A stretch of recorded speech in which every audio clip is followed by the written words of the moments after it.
Hi guys, welcome back to the channel. Welcome to the second installment of Danny Gives Advice. Stay tuned. We have some good ones today for you, babe. Oh guys, this is a good one. It says, "Hey Danny, thanks for creating your channel. You are very beautiful, by the way." Oh, thank you, baby. My question is, how do I get rid of my sugar daddy? Oh my gosh, here we go. Wait, hear me out before you rip me a new one. She must have already known. I met him online about 2 months ago, and we've been seeing each other almost daily. We haven't had sex yet, but he's been pressuring me. He spent about 10,000 on me already, and he's expecting some booty soon. I only entered into this relationship, she put it in quotes, to be platonic, but I didn't tell him that. Now he's coming up to my job, following me when I'm out with my friends, and sitting outside my house. I'm too embarrassed to go to the police, and I don't want my family to find out. Help. Okay. Since you wanted a sugar daddy, you got to put your big girl panties on and handle it. The only way you're going to get out of this is going to the police. Your family's just going to have to find out that you was a sugar baby. We don't want you to end up on the ID channel, because if he's already doing all this after 2 months, it's going to continue to escalate until he either gets his money back or some cootie cat from you. If you haven't already spent the money, give the man the money back. Obviously, you still work because you say he's coming up to your job.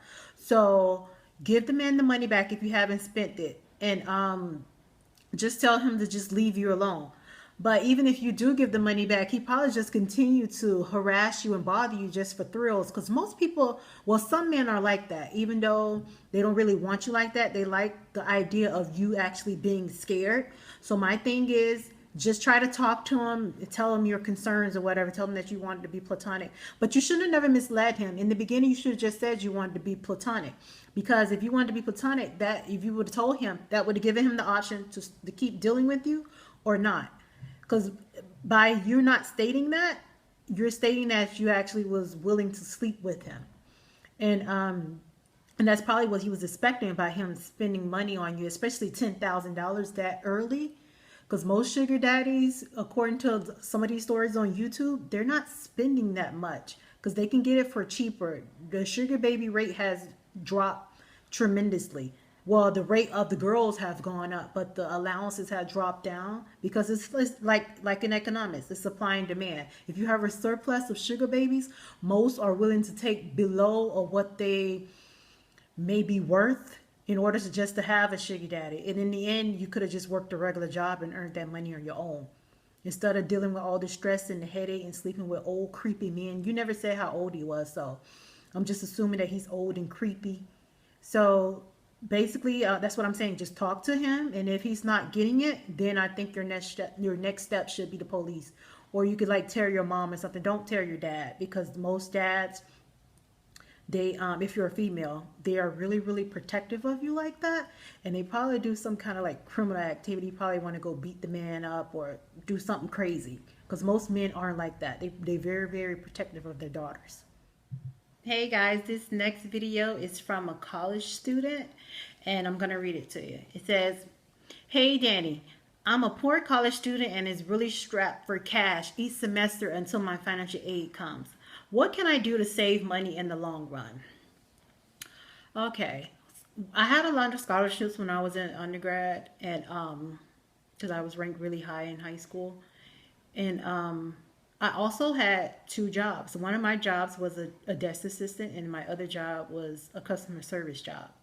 At the desk, I was able to do my homework, so that's why I was able to have two jobs, because I was just sitting in there and just giving them keys for when they lock themselves out of their dorms or whatever, or receive packages from when they're not at the dorm. But my thing is, big to save money, have a budget. Write down your monthly expenses that you must absolutely pay. Don't go out buying new outfits to go to the club every week, or buying a bunch of high-end makeup products that you know you can't afford.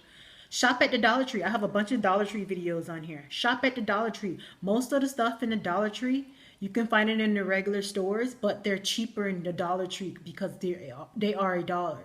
And they have a bunch of name brand stuff in there too. So shop at the Dollar Tree or like a 99-cent store. Especially with you being in college, you can save all the money that you can. And if you're at like a high sports school, you can save that money and then you can go to like a sporting event or something like that to just get away and just take away from your stress. Also, if you don't have a job, get a job on campus that you can work around your school schedule, because 99% of the jobs that's on campus, they work around your school schedule because they know you're a student. So just try to get a job on campus or try to get a job that will work around your school schedule, because that's the only way. You can't just be in college like waiting on financial aid, because like what if something happens to the system or it's like a glitch or something and you have to pay rent or something, you're going to be out on the streets. And I know you don't want to be asking your mother and your father or like friends to borrow money, because nobody wants that person that always wants to borrow money from them. Hey, we have another one. This one seems like it's from a college student as well, and it says, "Hey Danny, I'm 18 and I'm looking for ways to build my credit. But most credit cards that I've researched, the interest rates are really high. My question is, do you have any suggestions of what I should do?" Um, I got my first credit card when I turned 18. My suggestions is, even though the interest rates are high, they are going to be high because you're really young. You have to have some kind of established credit in order for your interest rates to be low. Right now, mines are extremely low because I got my first credit card when I was 18. And what I did is I will make small purchases and I was pay it all off at the end of the month before the interest rate post. Because say like if you buy something today, it's what's the day? January. Okay, say if you buy something today, by February you're going to get the statement. So when you get the statement in February, and if you pay the full bill in February, no interest won't post. It only posts interest if you don't pay the full thing off after you receive the bill. The type of credit cards that I know is the Discover has a student card. Bank of America have a student card. Wells Fargo has a student card, and through that way you can build up your credit like that. They'll start you out with a limit of less than $1,000, and then they'll gradually increase your limit. So by you getting one of those student cards, of course you'll have interest, but like I said, as long as you keep track of your spending, you should be okay. So don't spend more than you can afford each month and you'll be fine. So I'm going to do two more questions and then that's done. The second to the last one, it says, "Dear Danny, I love your hair in each video that you do." Oh, thank you, honey. I'll try to change it up. I hate having the same style. So I might do a video on this hair that I'm wearing now. But it says, "I have a few questions. I've been seeing this guy for over a year and he keeps throwing out hints that he wants to have a baby. I'm not ready for a baby or a kid right now because I still want to do more with my life, like travel and establish myself financially before I have a kid.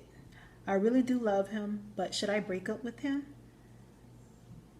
Because we have different views, and if he wants a kid right now, I really don't want a kid, and I don't want to have any oops babies. By the way, I'm 23 and he's 24. I say sit down and voice your concerns with him. You guys has been together for over a year, so you should know how to talk to him and tell him like exactly what you're feeling. And if he's still not getting it, I think you should break up with him. Because he's trying to have a baby with you, but I don't hear anything about him putting a ring on your finger, making you his wife first. Therefore, you're just going to be forever going to be a baby mama with that stigma. And most guys these days that are financially well off, they don't date women with kids unless they already have kids. They don't like a ready-made family. And so, since you guys have two different views, I think you should tell him what you think. And if he's still not on board with it, you should break up with him. Because I like the way you talk. You need to have yourself established because babies are expensive these days. So you need to have yourself established and like kind of do whatever you want to do before you have the kid, because once you have the kid, that baby must always come first. And it sounds like he's just like a pain in the ass. Like he wants you to have a baby right now, but he knows you don't want to have a baby, but he keep pushing the idea. Is it because he think he doesn't deserve you? Most men like that, they try to trap the women when they think they don't deserve that woman. They'll think the woman is too good for them. So by them putting a baby in them, it makes them not look as appealing to a more suitable partner, if you get what I'm saying. Men are jealous creatures. Okay, so the last question is kind of out there. So I'm just gonna jump right into it. It says, "Dear Danny, I think I have a shopping addiction. Every time I'm out and about, I have to buy something. When I see a sale, I have to buy it as well, even though I really don't need it. What can I do to not drift further into debt?" What I think you should do is first, maybe you should cut up your credit cards, especially if you're spending on credit, because obviously you probably are, since you say you're going into debt. I know you're not spending it on your bank card because the bank doesn't let you swipe unless you have it in the bank. So cut up your credit cards and try to make a list of your needs and wants each month, and don't get the wants, just get the needs. Stick strictly to a budget, and to slowly wean yourself off of spending and buying so much, just pick up a second job. Therefore, you know that second income can afford to pay for the stuff that you need. Because I know you probably can't stop cold turkey. So picking up that second job, it can it can help you cover some of the expenses. And also it can make you overwork. Like when you get off, the only thing you're going to be thinking about is going home, getting in your bed and getting some rest. You're not going to be thinking about, oh, I'm going to go shopping when I get off work. So you're just going to be basically too tired to shop, and you're not going to be thinking about shopping. So overworking yourself and preoccupying your mind is a great way to just not spend. And that's basically it. Thank you guys for writing in. Don't forget to rate, comment, and subscribe. And if you want your questions answered, email me at dannigivesadvice@gmail.com. I will also put it on the screen and I will link it down below. If you want to follow me on social media, I'm going to put those down below as well. Instagram and Snapchat is Letha Beauty XO. Facebook is Miss Danielle Griffin, and Twitter is Danny_Griffin. Also, you can buy my ebook off Amazon Kindle. It's called Football Wags, Wives and Girlfriends. I will link that down below as well. If you have Kindle Unlimited, you could read it for free. I would love to hear you guys' feedback, and leave a review. Leave a review on the book if you read it or purchased it. Also, you can leave a comment down below and give the people advice as well. If you have a different point of view of what I told them today, or some opinions or facts that you think may work, you can leave it down below, and hopefully they watch the video and see you guys' advice as well. Thank you guys. Thank you for tuning in. See you next time. Bye.